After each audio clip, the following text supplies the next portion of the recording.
a Julio que tiene una pequeña presentación antes de ceder la palabra a Luis García Montero, y lo hago con mucho gusto. Eskerrik asko hemen egoteagatik, eskerrik asko gure deialdia onartzeagatik, oso pozik gaude, gurekin Luis García Monteroari izateagatik.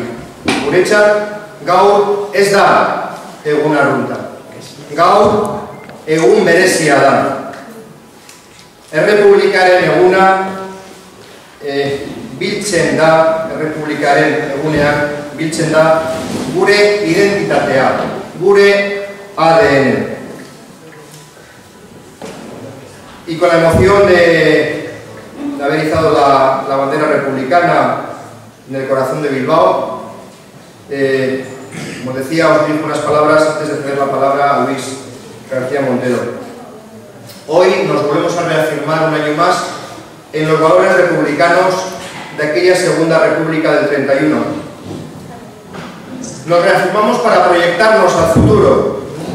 Hoy proyectamos esos valores hacia el presente y hacia el futuro, como una reivindicación cívica, como una reivindicación ética frente al golpe de mercado que nos secuestra la democracia. Sabéis muy bien que algunos pretenden resolver la crisis, esta crisis le llaman crisis, pero sabemos bien que en realidad es una auténtica estafa a mano armada. Pues quieren resolver la crisis justamente premiando con dinero y privilegios a sus responsables directos y endeudando al mismo tiempo de por vida a la mayoría de la población. Por tanto, en esta situación no sirven ya los paños calientes. El sistema está podrido y además está agotado. Por eso, y más que nunca, necesitamos una nueva Constitución. Una nueva Constitución para una nueva República, de forma que ya no sea posible en el futuro que los intereses de unos pocos pasen por delante de las necesidades de la mayoría. Una nueva Constitución que expropie a la banca privada, que defienda a una banca pública y ética, que frene la especulación, que garantice salarios y que garantice pensiones públicas dignas, que garantice el reparto de todos los trabajos, incluidos el trabajo doméstico y de cuidado no remunerado, que garantice la eliminación de los privilegios de los políticos y que garantice una lucha decidida contra la corrupción. Trantsizioan jaio zen sistema politiko amaituta dago. Usteldu dago. Konstituzio berri bat behar dugu. Gehiengoaren alde, lanaren alde, etxebizitza sozialaren alde, banketxe desjabetoaren alde. Una Constitución para ofrecer una vivienda digna para todos y para todas. Para ofrecer una moratoria de desahucios y una dación en pago con carácter retroactivo. Una Constitución contra la violencia de género. Una Constitución para la solidaridad internacional, que proclame el no a la guerra, por una Euskadi y por una España sin ejército y fuera de la nueva OTAN que nos han impuesto. No se trata solamente de propugnar una nueva forma de Estado, más evidente que nunca ante los escándalos de la Casa Real. Como dijo el maestro José Luis San Pedro, se trata de reivindicar algo más. Se trata de reivindicar un nuevo tipo de relaciones políticas, sociales, económicas, que ponga al ser humano en el centro de las políticas públicas.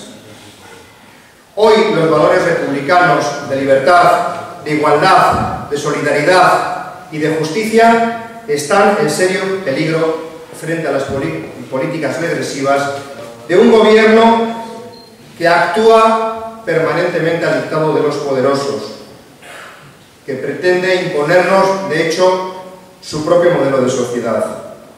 Y por eso luchamos. por esa utopía, que es posible en este siglo XXI, que no es una quimera, que no es un imposible, no. Esto es más real que la monarquía que aún sufrimos y padecemos en nuestro país. ¿Y qué tenemos mientras tanto en este momento? Lo estamos viendo día tras día.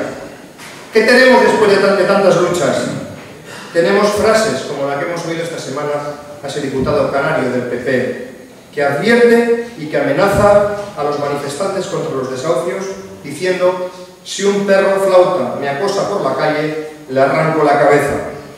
Le ha contestado perfectamente el profesor de la Complutense en Monedero. Dice: si por molestarte en la calle mereces ver tu cabeza arrancada del tronco, ¿cuál es la pena proporcional por dejarte sin trabajo?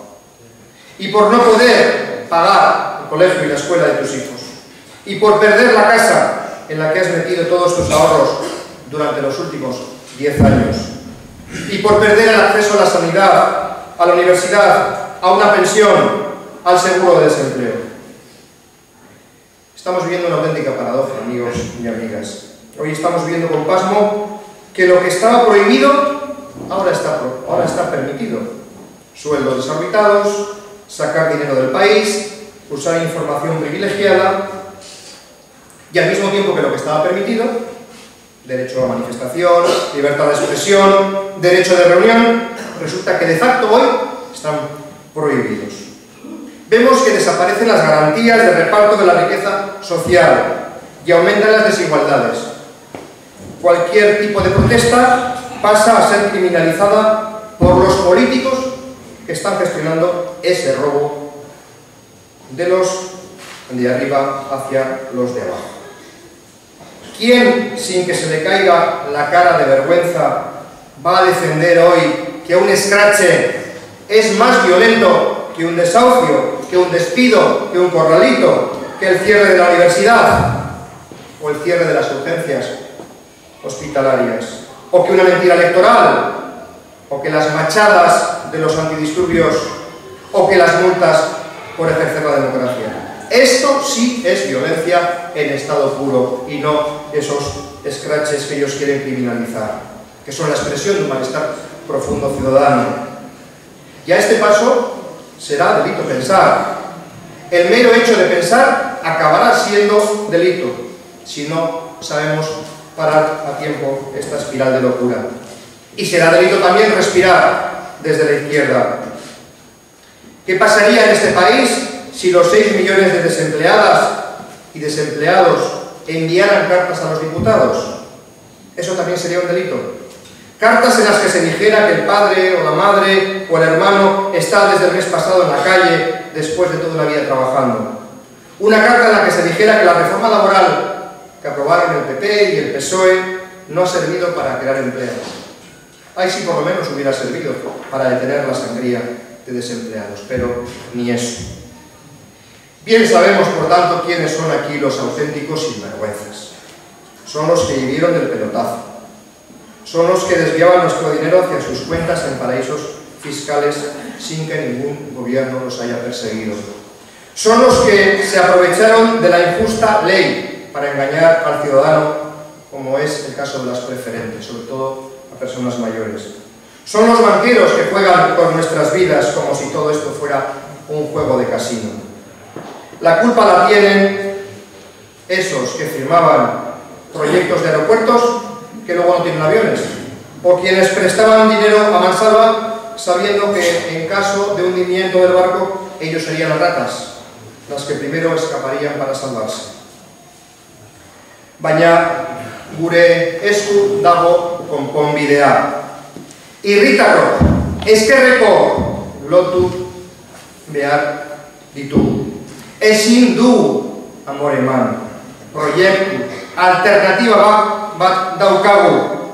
Justizia, elkartasuna, mundu berria, ez dira kimera bat. Lortu ahal dira, baina lortzeko borroka behar dugu.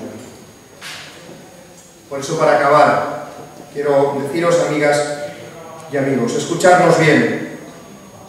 Desde Esquerra Batuaberdea no vamos a permitir que se consuma el golpe de los mercados frente a los derechos de la ciudadanía. Vamos y pedimos a la ciudadanía que se una, que nos unamos, que no se rinda, que no nos rindamos. Todo esto es un proyecto, todo esto es una alternativa, todo esto es una bonita utopía por la que luchar día a día. Todo esto es una manera concreta de ser de izquierdas. Y esto tiene un nombre. Tiene un nombre. Se llama República. Hagamos, por tanto, República. Construyamos una sociedad justa. Quiero agradecer a Luis García Montero su presencia hoy entre nosotros y nosotras. Es un honor. Además hay que decir que se ha levantado a las 5 menos cuarto de la mañana para estar hoy presente aquí con nosotros, después de anoche haber tenido compromisos. Y quiero agradecerle y agradecerte, Luis, tu compromiso con la justicia y con la solidaridad. Eres un referente ético en todo el país. Podías dedicarte perfectamente y en exclusiva a tu vida profesional. De hecho, es uno de los mejores poetas y escritores que tiene nuestro país. Ahí están en la multitud de reconocimientos que así lo testiguan. Pero has decidido complicarte la vida con un sobreesfuerzo enorme, personal y familiar. Eres, por tanto, un ejemplo hoy día frente a tantos intelectuales pesebreros y adocenados. Estamos orgullosos, Luis, de compartir proyecto contigo. Ir junto a ti en el mismo barco nos da seguridad. Sabemos que vamos en la buena dirección. Sureda Icha. Tienes la palabra, Luis.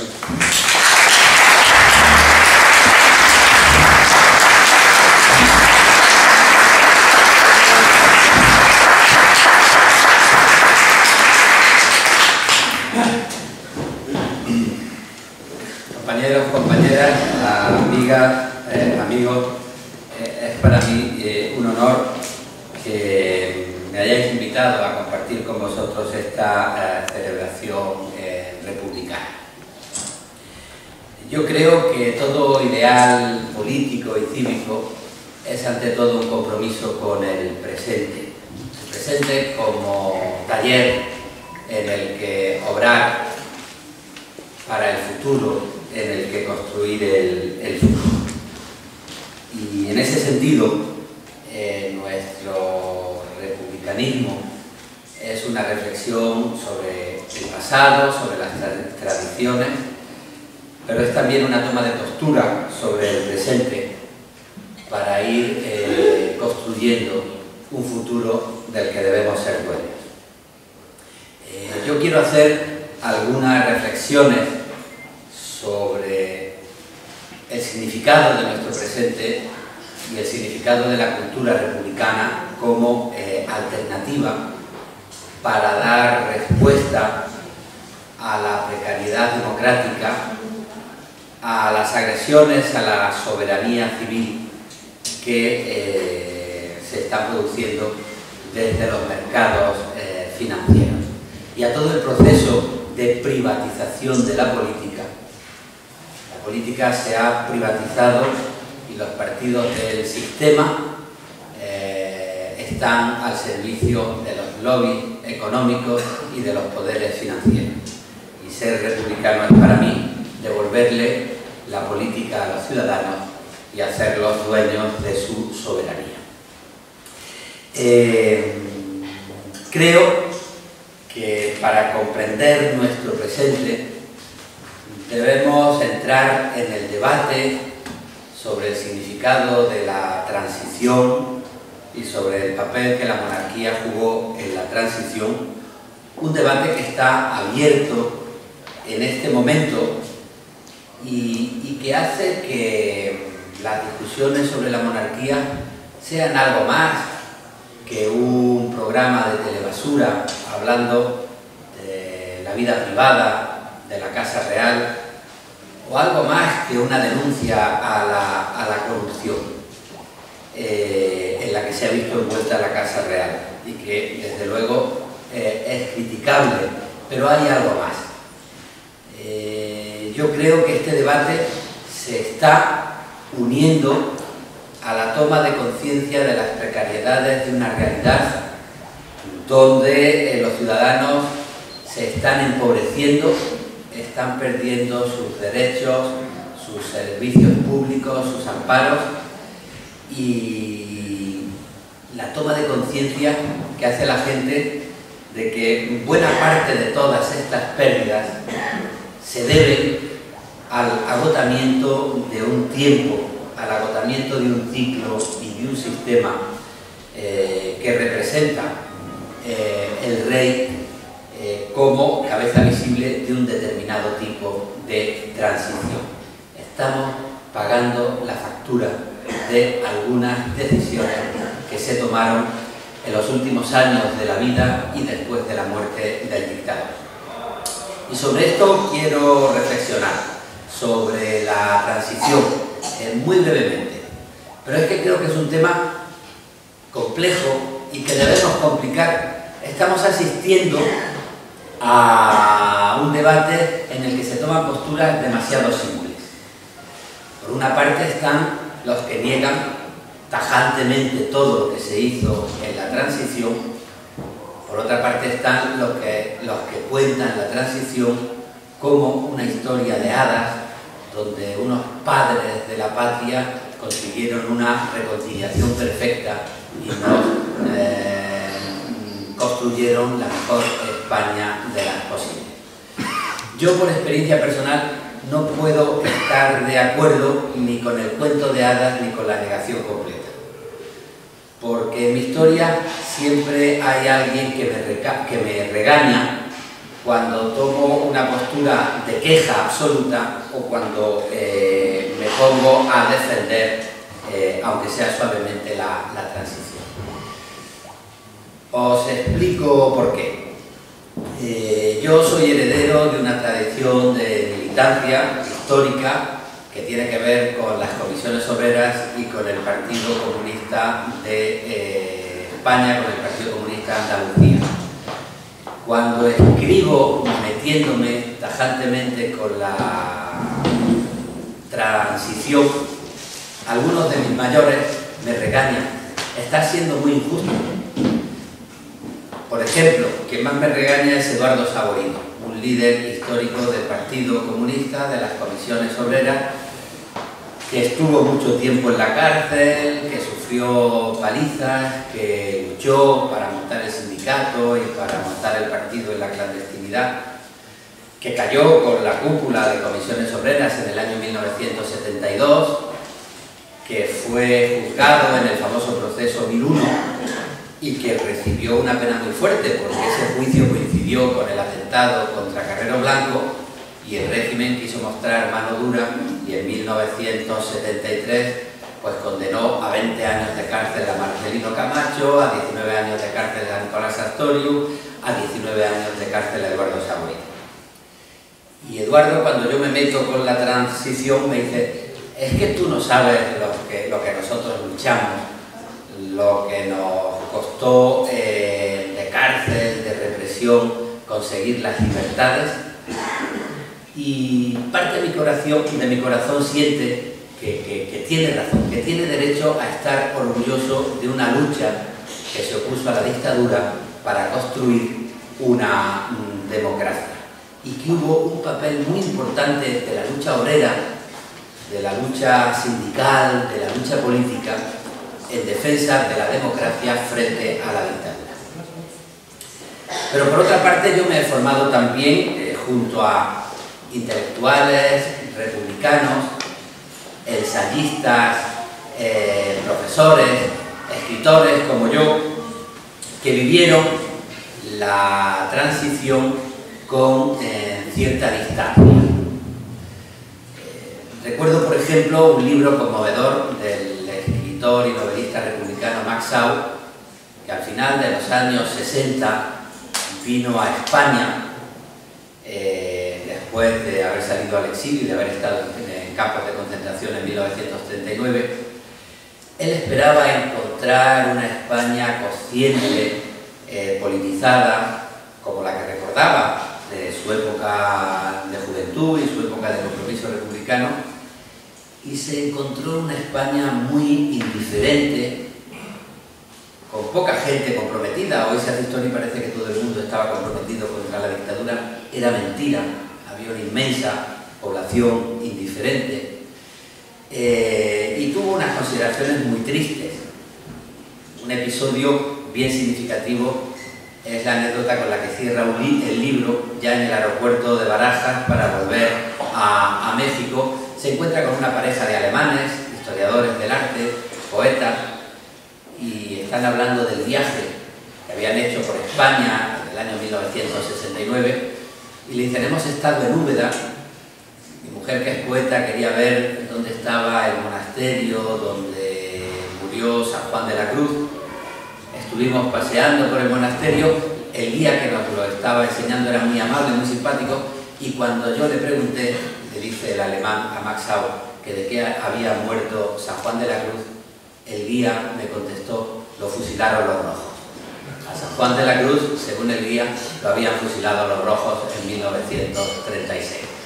Y él, claro, utiliza la anécdota para encontrarse con una España que había perdido la memoria, que estaba manipulada, que había asumido los fantasmas que había inventado el franquismo para justificar su golpe de Estado en 1936.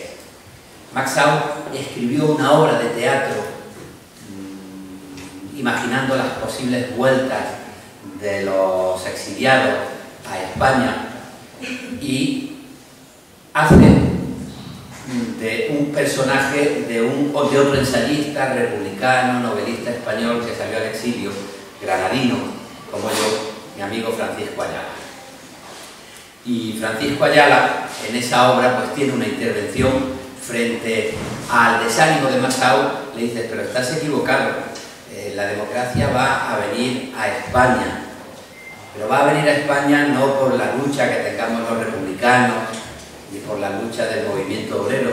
Al final, lo que va a triunfar son las necesidades del capitalismo español, que para hacer negocios necesita romper la burbuja de la dictadura franquista, unirse al capitalismo europeo y extender su campo de acción. Y va a entrar la democracia en España como está entrando el turismo, como está entrando el SEA 600 o como están entrando los electrodomésticos. Son dos posturas extremas. ¿Y qué hago yo? Pues me quedo con las dos posturas, porque creo que las dos posturas tienen su razón de ser. Yo creo que lo que nosotros llamamos transición no fue en realidad una lucha entre un grupo de fascistas dueños de una dictadura y un grupo de demócratas que querían construir un país constitucional. Yo creo que en el año 1975 ya había pocos motivos históricos para una reconciliación entre fascistas y demócratas en España. En realidad, buena parte del poder social y de las élites económicas se habían dado cuenta de que el fascismo ya no les permitía desarrollar el negocio que les iba a permitir la democracia. Y que en realidad lo que se produjo fue un proceso de tensión, no entre fascistas y demócratas, sino entre gente que tenía dos modos distintos de entender la democracia. Por una parte, los partidarios de una democracia neoliberal, de unas libertades puestas al servicio del dinero, y por otra parte, los partidarios de una democracia social, de una constitución que defendiese los derechos cívicos, los servicios públicos, los intereses sociales de los ciudadanos. La democracia neoliberal no podía sentirse heredera de la Segunda República Española, que fue un sistema de democracia social muy comprometido, los demócratas, participantes de la lucha obrera que habían querido construir una democracia social, sí podían sentirse herederos de la Segunda República. Y lo que se llamó transición fue una tensión entre estos dos modos de comprender la democracia y la extrema derecha, con sus asesinatos, con sus amenazas, con sus golpes de Estado, en el fondo estuvo al servicio de la democracia del capitalismo para amedrentar las exigencias de la democracia social. Y como correlación de fuerzas se llegó a la Constitución de 1978, donde fue posible introducir muchos valores que tienen que ver con la democracia social, pero no fue posible crear una ruptura con las élites de la dictadura. Las élites económicas de la dictadura fueron, en el fondo, las que consiguieron aprovecharse a largo plazo y por una serie de estrategias bien calculadas de la democracia española. Y eso es lo que ha hecho, primero, que a lo largo de los años 80 y 90 se haya ido imponiendo en España una cultura de la insolidaridad, una cultura neoliberal, y en segundo lugar es lo que ha hecho que cuando la crisis europea ha convertido a la política en algo al servicio de los poderes financieros y se ha construido un espacio unitario al servicio del capital y no al servicio de los ciudadanos, la derecha y las élites económicas españolas hayan aprovechado la crisis para imponer de nuevo su prepotencia y para borrar salvajemente las conquistas que había conseguido el movimiento democrático obrero para la democracia española. Yo creo que los análisis de la política española actual pasan por comprender que los que han dado por liquidada la transición,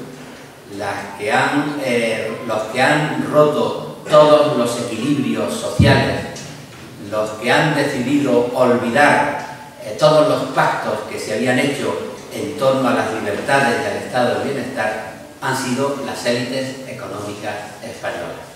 Y estamos en una tesitura de agresión a la soberanía cívica, a la dignidad cívica de las élites económicas españolas, a consecuencia de una transición que no acabó con las élites económicas españolas. Ahí está la banca, una estructura por la que no pasó la transición y la democracia.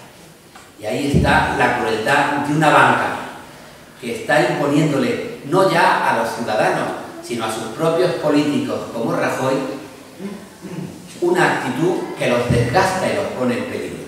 Porque a Rajoy bien que le gustaría poder aprobar una ley hipotecaria que reconociese al menos, como en la mayoría de Europa, la dación en pago. La banca, que es la que manda en él y es la que manda en España, no deja que el Partido Popular asuma las iniciativas populares que exigen, por ejemplo, la dación en pago y el cambio de la ley hipotecaria.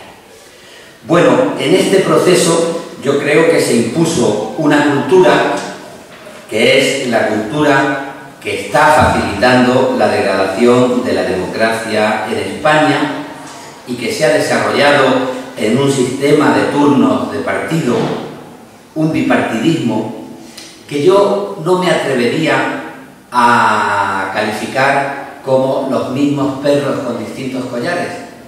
Yo conozco las bases del Partido Popular, conozco las bases del Partido Socialista y sería injusto decir que son la misma cosa. Yo comparto muchas cosas con las bases del Partido Socialista.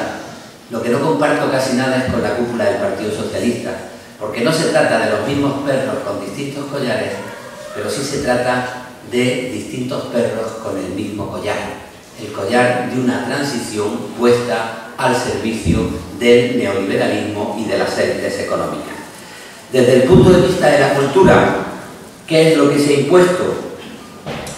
Pues, en primer lugar, fundamental, se ha borrado la dimensión social de la palabra libertad. La libertad en la tradición republicana tenía una dimensión social clara. La libertad surge en la tradición republicana francesa con la metáfora del contrato social. La libertad solo es posible cuando se construye un espacio de convivencia común en un contrato social que permita el desarrollo libre de los ciudadanos. De manera que en sus orígenes más puros, la libertad tiene una dimensión social muy importante. Eso ha sido borrado y sustituido por una definición neoliberal de la libertad como la energía egoísta e individual de un sujeto posesivo que va a lo suyo en competición con los demás. Y eso ha marcado nuestra cultura. Ha marcado nuestra cultura también el descrédito de todo lo colectivo, el descrédito de todo lo organizativo, porque borrar la dimensión social de la libertad es poner en descrédito cualquier tipo de organización de individuos que quieran tener una ilusión compartida. Y de ahí viene buena parte del descrédito de la política, del descrédito de los sindicatos, del descrédito de todo aquello que se atreva a soñar en compañía. Otro factor importantísimo ha sido la degradación de la cultura. En la tradición republicana, la palabra cultura es inseparable de la palabra conocimiento, de la palabra educación, de la palabra conciencia, y el contrato pedagógico y cultural es inseparable del contrato social, porque hay que formar individuos con conciencia crítica que sean capaces de hacerse cargo de un contrato social y de un sueño colectivo. Bueno, en estos años la palabra cultura se ha ido degradando, convirtiéndola en no un acto de conocimiento, de educación, sino en un acto de entretenimiento degradado. Y el paradigma de la educación que se está desmantelando está siendo sustituido por el paradigma de la telebasura. Las discusiones, ya sea sobre el Código Penal o sobre cualquier otro tema, se producen en el tono de una tertulia de telebasura, donde, por ejemplo, un crimen convertido en espectáculo mediático lleva a la gente a reaccionar con instintos bajos, exigiendo mano dura, linchamiento, reacciones extremas, y no la reacción del conocimiento, del matiz, de la sabiduría, de aquello que equilibra un espacio compartido. Decía Albert Camus que tan peligroso para la convivencia es la destrucción del tiempo laboral como la destrucción del tiempo de ocio.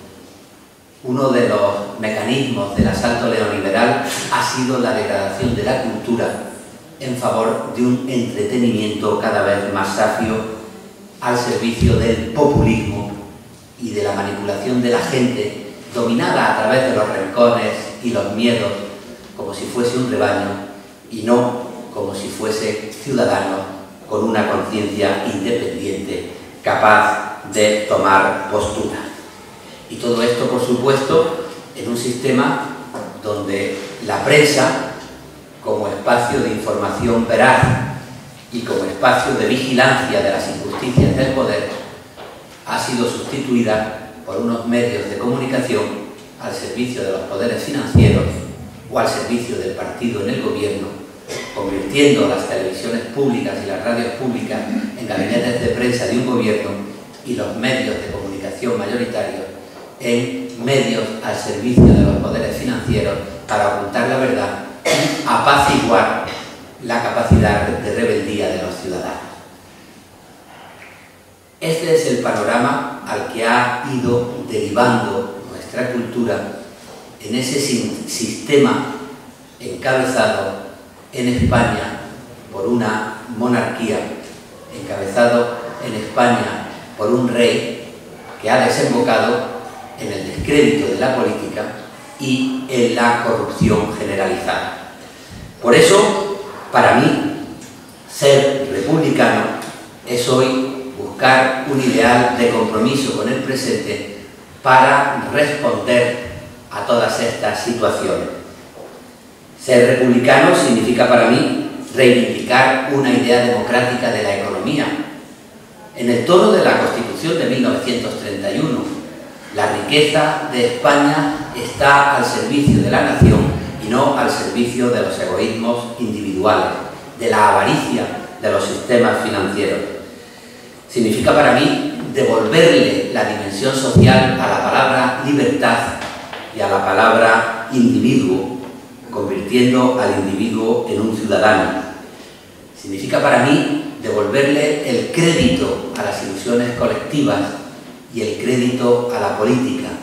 ¿Y eso cómo se hace? Pues haciendo que tengan relación la España real y la España oficial. Porque estamos en una situación muy parecida a la de la Restauración, donde la separación de la España real y la España oficial de la representación de los gobiernos por turnos liberales y conservadores había creado un abismo entre la vida de la gente y la representación política de los gobiernos. Hoy volvemos a tener conciencia de que no existe democracia real y hay que devolverle el crédito a la política, convirtiéndola en algo útil para solucionar los problemas de los ciudadanos, y para eso hay que volver a unir la España oficial, el Estado y la España real, la vida de los ciudadanos. Desde luego, devolverle a la palabra cultura su relación con la educación pública y con la formación de la conciencia crítica. Y, por supuesto, recuperar uno de los valores de la tradición republicana, que fue la virtud, el comportamiento ejemplar, el pudor a la hora de actuar en lo público. Decía Manuel Azaña que para un republicano la intransigencia en tiempos de corrupción es el único signo de honradez. En tiempos de corrupción hay que ser intransigentes. No se puede transigir con ninguno de los mecanismos, con ninguna de las costumbres que hacen daño al Estado y a los espacios públicos, facilitando la entrada del dinero en la gestión del futuro de los ciudadanos.